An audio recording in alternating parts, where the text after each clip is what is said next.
मुझे साजन के घर जाना है, मुझे साजन के घर जाना है, मुझे साजन के घर जाना है, मुझे साजन के घर जाना है।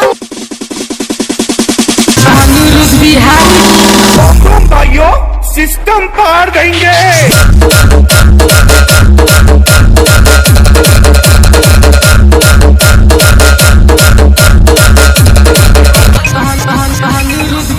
Presented by DJ Ankit Remix.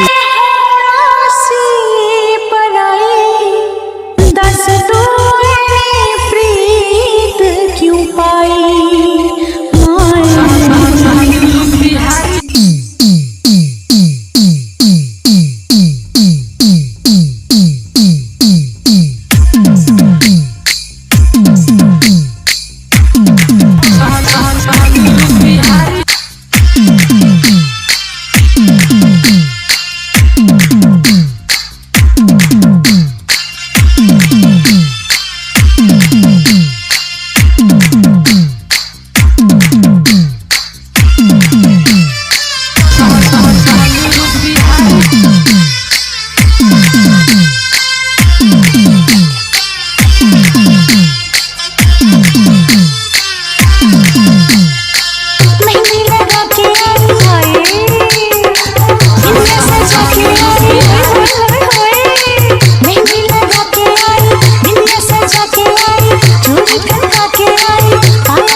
मुझे साजन के घर जाना।